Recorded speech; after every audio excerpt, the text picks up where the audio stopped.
Olá, pessoal! Começando aqui mais um ABC da Notícia pela Band News FM, esse programa que toda semana traduz para você, digamos assim, os principais fatos do noticiário da semana. A gente deixa tudo aqui em letra de forma, acessível. A gente acha que não tem nada mais perfeito, completo e complexo do que ser acessível. Não é difícil ser acessível, é o que a gente procura aqui fazer. Traduz os fatos de maneira simples para vocês. Eu sou o Alexandre Sayad. Geralmente estou aqui com a minha querida amiga e grande jornalista Maria Cristina Poli, que hoje não está. Eu já estou com saudades e tenho uma grande responsabilidade de conduzir esse programa, bem do dia 24, aqui, véspera de Natal, sem a Poli. Vou fazer o meu melhor. Mando um beijo para ela. E olha, hoje eu queria dar uma notícia muito interessante. A gente chegou no programa 42. Eu não dei a notícia quando a gente bateu os 40, então eu tô dando com atraso. A gente passou de 40 programas no ar, sempre explicando, pegando o noticiário da própria Band News, que é um excelente canal de notícias de reportagem, explicando alguns fatos do programa. Hoje a gente está aqui no programa 42. E como é tempo de Natal, eu não poderia, quer dizer, hoje, né? Hoje, justamente hoje, é o Natal, eu não poderia fugir desse tema e trazer um aspecto que eu acredito que hoje ele é da tradição cristã, mas na verdade é de todas as tradições. Porque o Natal, ele nasce de uma maneira. Ele nasce pagão, uma festa pagã, né? Dizem que o Natal tem uma origem no solstício de inverno do hemisfério norte, por isso que é 25 de dezembro. Depois ele simboliza na tradição cristã o nascimento de Jesus Cristo.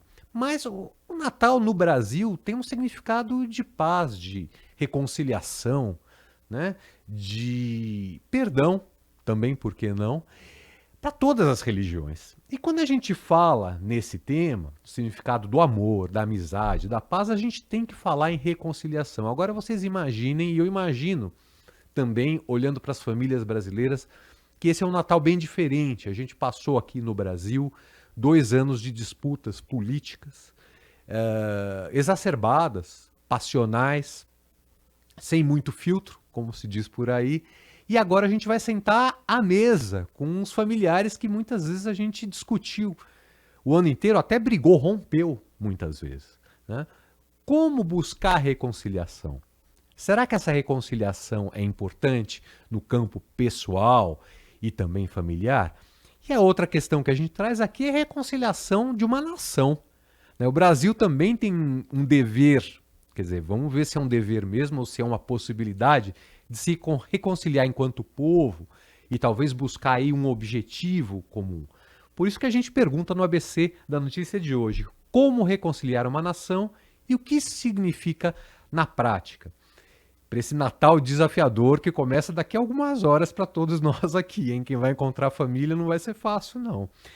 Lembrando que o ABC da Notícia tem apoio da Unesco Mil Alliance, que é a aliança global da Unesco de educação midiática, e que você pode assistir, caso você perca um pedaço do programa ou esteja escutando no carro.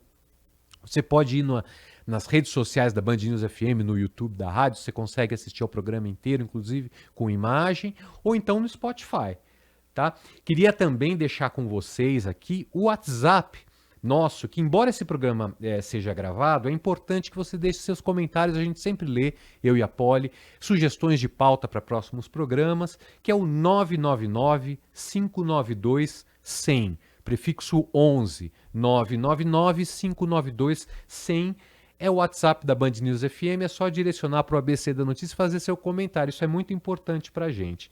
Bom, eu, ainda bem, não teria essa tarefa hercúlea sozinho aqui hoje no estúdio, ainda mais sem a Poli. Eu trouxe dois profissionais excelentes, assim, acho que especiais para o dia de hoje mesmo, para conversar comigo e com vocês. Primeiro, eu queria dar boas-vindas ao psicanalista Christian Dunker, professor titular do Instituto de Psicologia da USP e também coordenador do Laboratório de Teoria Social, Filosofia e Psicanálise. E também faz parte da nossa mesa hoje o professor de Relações Internacionais da Fundação Getúlio Vargas, Vinícius Rodrigues Vieira. Ele é doutor em Relações Internacionais pelo Nuffield College, da Universidade de Oxford, e fez mestrado em estudos latino-americanos na Universidade da Califórnia, Berkeley. Muito bem-vindo aos dois. Um prazer estar com vocês nessa manhã de véspera de Natal. Queria começar com o Christian, mas nada impede depois, Vinícius, de você emendar o seu comentário, a sua resposta. É uma pergunta, eu acho que é bem psicanalítica, Christian. Reconciliar é importante de fato ou a gente está superestimando esse gesto? Um prazer estar com vocês, Alexandre, Vinícius. As duas coisas, né? Reconciliar é muito importante. Se você não pode se reconciliar, você não pode pedir desculpa, você não pode voltar atrás, você está condenado a, vamos dizer assim, permanecer naquele mesmo lugar, naquela mesma posição. Por outro lado, o imperativo moral, o imperativo político de se reconciliar com uma espécie de necessidade externa, né, muitas vezes leva a um aprofundamento do conflito, né, leva ao recalque do conflito, o que vai levar a uma nova forma, uma representação do conflito em outro momento. As duas coisas, então, né? Reconciliar é importante, mas também é, admitir o tempo próprio, né, da reconciliação e as necessidades internas para que ela aconteça. Christian, ou seja, eu acredito que você acredite que há uma maneira, há um procedimento correto que respeita o próprio ser humano que leva à reconciliação, né? A gente não pode forçar esse gesto como algo imperativo, como você diz, né? Agora, professor Vinícius, o Christian trouxe o aspecto psicanalítico e da família, que eu abri falando, né? Eu abri o programa com esse assunto. Eu queria saber, em termos de nação, a gente tem muitos exemplos do mundo. O Brasil não é único em estar, nesse momento, machucado, partido, rompido. Uma eleição que termina presidencial muito justa, com ainda manifestações de insatisfação. Quer dizer, a gente vive um momento que muitos outros países viveram. Eu queria saber se reconciliar enquanto povo, enquanto população, é algo importante para a história. Mais uma vez, muito obrigado, Alexandre, pelo convite. Obrigado, Christian. Prazer estar com vocês nesta mesa. As nações, principalmente as nações que são formadas por diversos grupos étnicos, religiosos, elas passaram muitas vezes por conflitos, né? A norma costuma ser o conflito e não a convivência pacífica, infelizmente. Mas nós temos uma série de exemplos em que os processos aí elencados pelo professor Christian também podem se aplicar não apenas a uma família, né, mas a uma nação.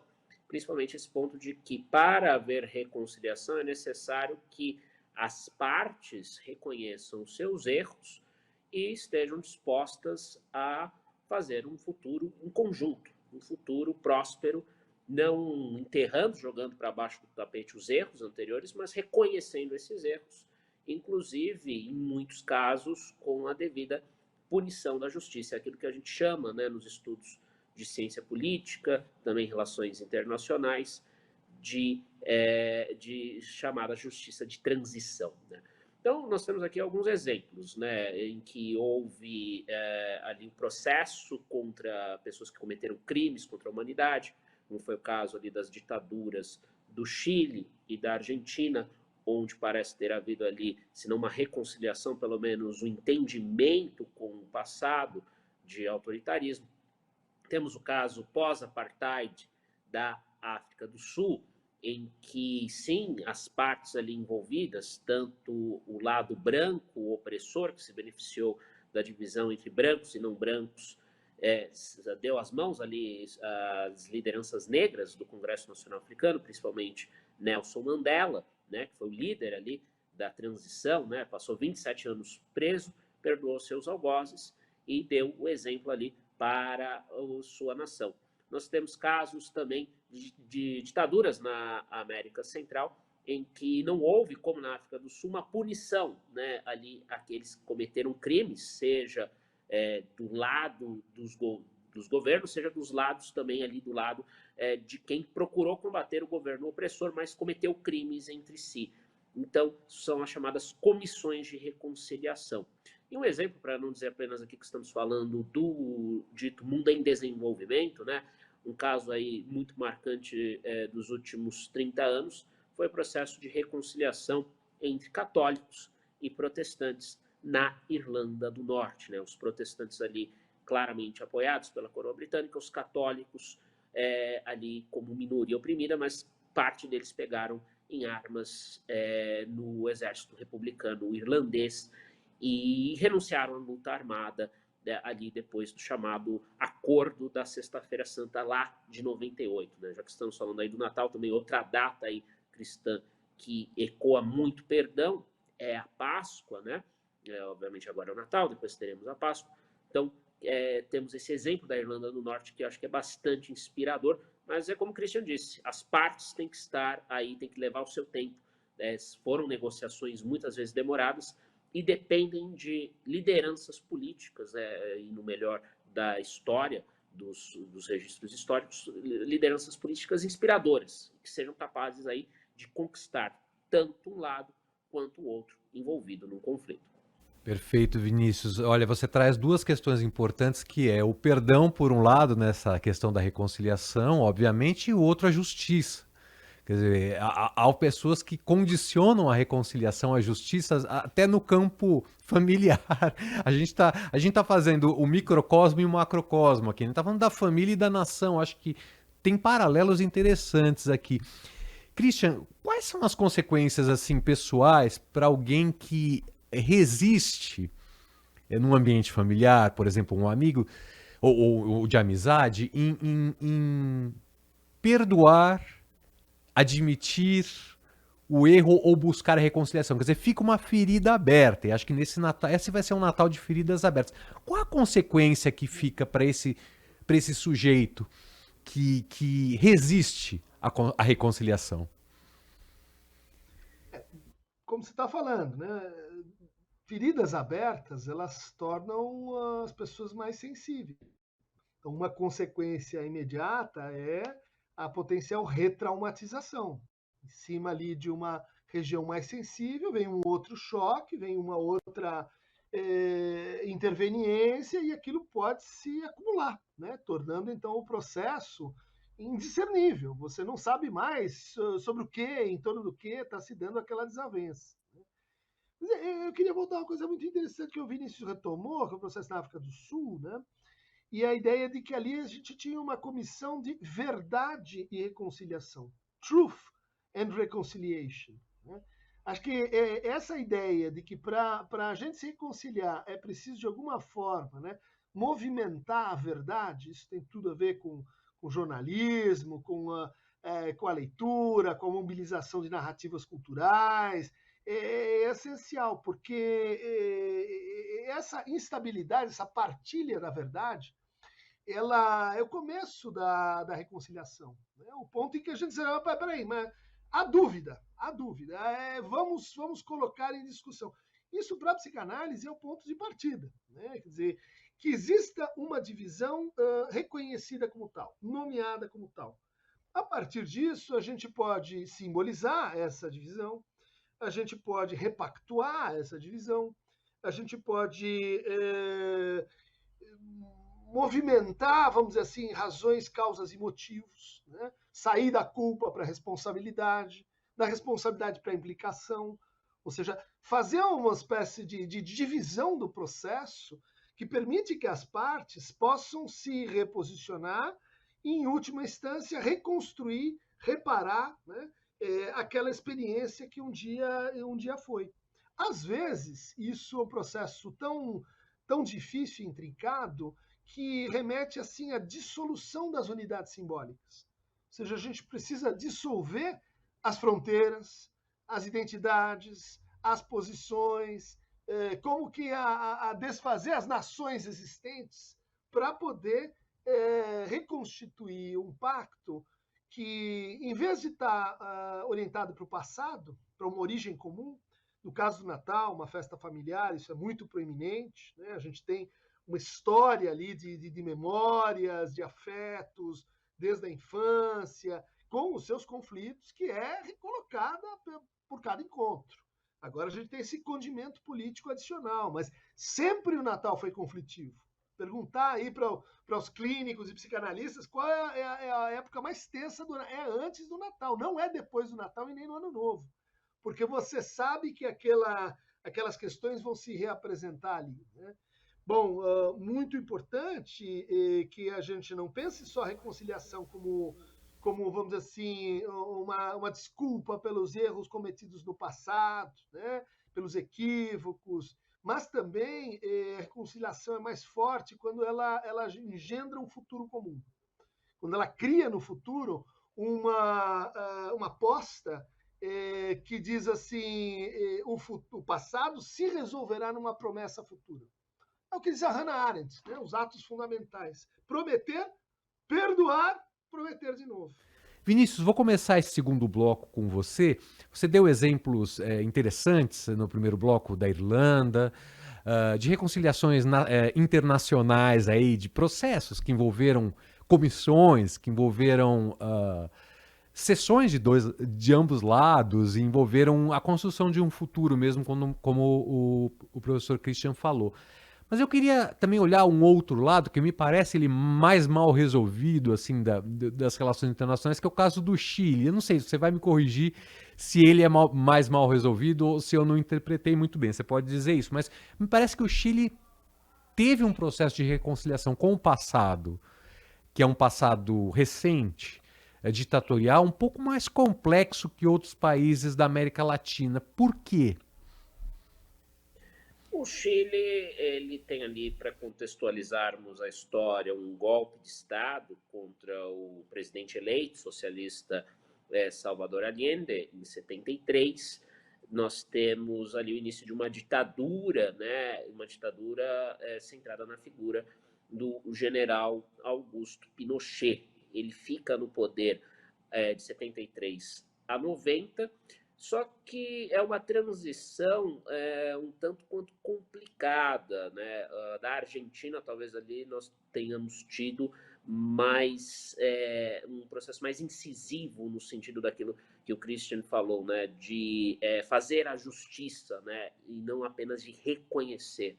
Por que isso? Porque o Pinochet ele faz uma transição ali negociada em que ele submete a continuidade do seu regime a um referendo, ele é derrotado no referendo por uma margem não avassaladora, né? Tem ali uma margem, não é um resultado muito apertado, mas não chega a ser um resultado ali avassalador, 70% contra 30%, por exemplo, fica ali entre 50% e 60% a favor da democracia e a favor da ditadura uma porcentagem um pouco menor. Nós temos ali, portanto, já um indício de que havia ali pessoas que queriam a continuidade do regime. E o Pinochet, ele continua na democracia como senador vitalício, ele cria esse cargo para si. Eles não fazem uma constituição nova, esse é o processo pelo qual o Chile está passando agora, né? Teve um projeto aí de constituição muito avançado do ponto de vista dos direitos sociais rejeitado, né? Ou seja, ainda é uma ferida aberta, né, daquela época, porque os governos democráticos optaram ali por manter a Constituição aprovada no começo dos anos 80 lá, ainda na ditadura de Pinochet, de Augusto Pinochet, e o Pinochet ele acaba sendo apenas aí sujeito à justiça de transição, porque um juiz espanhol, o Baltasar Garrón, ele faz o quê? Ele põe ali uma ordem de prisão ao Pinochet quando ele está em Londres, né? Ali na época que o Reino Unido ainda era membro da União Europeia. Em função do quê? Em função de mortes e torturas às quais cidadãos espanhóis morando no Chile tinham sido submetidos. E aí que começa, de fato, ali a punição daquele que foi o grande responsável ali. Estima-se ali mortes por volta de 3.000 pessoas desaparecidas, e também nós temos ali no contexto do Chile especificamente, né, o Estádio Nacional, ali um símbolo da capital Santiago, sendo usado como campo de torturas. Ou seja, quando essa ferida começa a ser cicatrizada, porém, ainda que Pinochet não esteja mais por aqui, tenha aí acabado, né, a vida política de maneira ali isolado, mas à direita nós temos ainda muito respaldo, muitas pessoas ali no Chile que têm ali certo saudosismo daquele período, principalmente em função dos ganhos econômicos que teriam sido obtidos por parte da população naquele período, e isso se refletiu aí no apoio, né, na última eleição chilena, a um herdeiro, né, desse movimento político. Na prática, o candidato Cast, né, que foi até para o segundo turno à frente do presidente eleito, que acabou sendo eleito Gabriel Boric, de centro-esquerda, o Cast ele fez ali uma defesa clara do legado pinochetista, um discurso de lei e ordem. Ou seja, o Chile exemplifica, né, o fato de que, ainda que haja ali alguma justiça e alguma reconciliação, as feridas, elas persistem, e é um processo, talvez, na história das nações constante, negociar, né, pensar sempre o futuro, de modo que essas feridas, ainda que num processo longo e duradouro, possam vir finalmente a serem cicatrizadas algum dia no futuro. Perfeito. Christian, eu queria trazer que daqui a pouco famílias vão se sentar à mesa e, como a gente falou no primeiro bloco, e vão ter que se encarar aí depois de algumas disputas. Outros preferiram nem sentar à mesa, né? Eu conheço casos, todo mundo deve conhecer, de natais que se multiplicaram, porque as famílias resolveram dividir a comemoração de hoje em mais de um local, né? E eu vi um meme, Cristian, eu queria começar essa pergunta com esse meme que eu vi hoje, que é o seguinte, que esse ano não vai ter aquela brincadeira do se é para ver ou para comer o pavê, porque o tio do pavê estaria na porta do quartel, já sentado, ainda sentado, debaixo da chuva, ele não vai participar do Natal. Na verdade, eu falo esse meme pelo seguinte: a reconciliação é uma missão de paz ou ela imprescinde da guerra? Ou seja, para a gente reconciliar, é possível sentar e conversar ou o conflito é necessário para essa reconciliação? Em alguns casos internacionais, precisou da guerra, né? A gente pode dizer que a guerra aconteceu. A gente tem feridos, né? Tem pessoas que se afastaram das suas famílias. E vamos pensar o que significa isso, por exemplo, num contexto de Covid, num contexto de agravamento de sofrimento psíquico, onde nossos laços, nossas redes de apoio são os nossos recursos naturais. Então, para enfrentar uma jornada como essa, você pode brigar com seu tio do pavê o quanto for, mas ele, em princípio, é alguém que poderia te escutar, que está junto com você, que te ajuda aqui, você o ajuda lá, ou seja, há um laço, né, uma circulação extremamente importante para a saúde mental em geral, né? Então, a hora que você vai praticando essa política, né, de muros e recuos e distanciamentos e afastamentos, claro que o conflito ele não fica exatamente resolvido, ele só fica mitigado, né? Ele está ali latente. Mas a gente vê também, você falou do tio do pavê, a gente tem as tias do deixa disso, né? Vários indícios já estão sinalizando que muitas pessoas estão regulando, mais ou menos como a ONU, né? Como tropas de ocupação, olha, vai ser o Natal aqui, mas certos temas não são bem-vindos. Se começar, a gente já esfria imediatamente, mas vem na condição de não falar disso ou daquilo. Ou seja, há um cuidado já um pouco maior. As pessoas estão muito desprevenidas quanto ao caráter corrosivo desse tipo de discurso, vamos dizer assim, de ódio, né, de desqualificação, que é uma coisa diferente do nosso Palmeiras e Corinthians, que sempre existiu. No fundo, a pacificação não é vamos voltar para a harmonia mítica, mas vamos voltar para um nível de conflito mais produtivo, né? Um nível de conflito em que a gente trabalha e está junto, e não precisa ser igual para estar junto, e não precisa ser igual para ter um futuro junto, muito menos pensar da mesma maneira. Mas isso não estava podendo acontecer, né? Então, o próximo Natal, você falou, né? Sentar à mesa é muito importante. O Kant dizia, né, aquele filósofo, a Tischgesellschaft, a sociedade das pessoas à mesa. Se a gente consegue estar numa mesa, conversar, me passe o sal, não come com a boca aberta, não joga a coisa no outro, cada um na sua hora, em torno de um elemento comum, a gente tem tudo que poderia precisar para uma sociedade funcionar. Né? Eu acho que é um exercício estar à mesa, né? Estar à mesa e compartilhar, né, como convivas, um determinado momento, que é um momento que, no fundo, vai remeter à história de todo mundo. Essa Comissão da Verdade e Reconciliação, o caso no Chile, todos os processos de reconciliação têm e passam pela como é que a gente faz história, né? Como a gente divide o trabalho de construção da história. Tem pedaços da minha história que estão lá com a minha avó, que eu não lembro mais. Tem outros pedaços que dependem do meu tio. Se eu não encontro meu tio, esse pedaço se foi também. Né?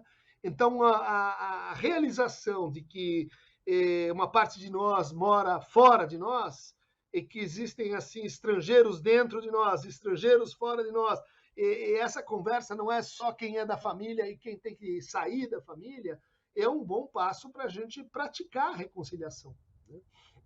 Quer dizer, a reconciliação é a reconciliação do conviver, mas ela significa não significa que as diferenças vão sumir, quer dizer, as diferenças continuam existindo dentro do convívio, né? Isso é super importante. Olha, se tornam produtivas e interessantes para todo mundo. Mirando um futuro, né? Um outro futuro, como construindo esse outro futuro, né? Como você coloca.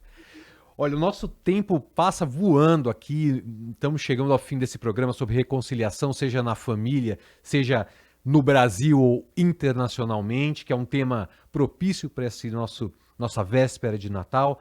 Eu queria agradecer ao psicanalista Christian Dunker pela brilhante participação aqui, também agradecer ao professor de RI da Fundação Getúlio Vargas, professor Vinícius Rodrigues Vieira. E eu queria acabar com uma boa notícia, terminar com uma boa notícia, que é a seguinte: a gente teve 2 programas anteriores falando de educação e eu trouxe uma boa notícia de educação aqui para vocês. A CAPES, que foi o tema de um dos nossos episódios, na verdade, da semana passada, né, a gente falou sobre as bolsas que estavam travadas. Hoje as bolsas não estão mais travadas para pós-graduação, mas além disso, se tiver professores nos escutando, e com certeza há, a CAPES acabou de abrir 30 vagas para professores de escolas públicas brasileiras ingressarem em um curso de pós-graduação em liderança educacional na Irlanda, em setembro de 2023, com tudo pago. Tá? São 30 bolsas que, na verdade, há um processo seletivo e há também um curso de inglês online incluído nesse pacote que a CAPES oferece, que dura, na verdade, o curso dura 8 semanas, a partir de setembro do ano que vem. Bom, para isso é só você entrar no site da CAPES, eu queria divulgar essa oportunidade, que é pouco divulgada aqui, e acessar o edital de número 43 de 2022, é esse edital sobre essa escola irlandesa de formação de lideranças educacionais que se chama Mary Immaculate College. Tá? Então são bolsas completas para professores de escolas públicas, tá bom? Obrigado pela participação dos nossos convidados. Eu agradeço a colaboração na produção executiva da Mônica Quezan, aqui pela Band News FM. O apoio operacional foi do Gustavo Giovanni e a coordenação do Renan Suquevicius. Eu lembro que esse programa é gravado, mas você pode deixar sua sugestão, seu comentário, ou no nosso vídeo, no comentário de vídeo do YouTube da Band News, ou então pelo WhatsApp da Band News, que é o 11 999 592 100. A gente volta dia 31 de dezembro, na véspera do Ano Novo, esclarecendo mais aspectos do nosso noticiário da semana. Um abraço e até lá.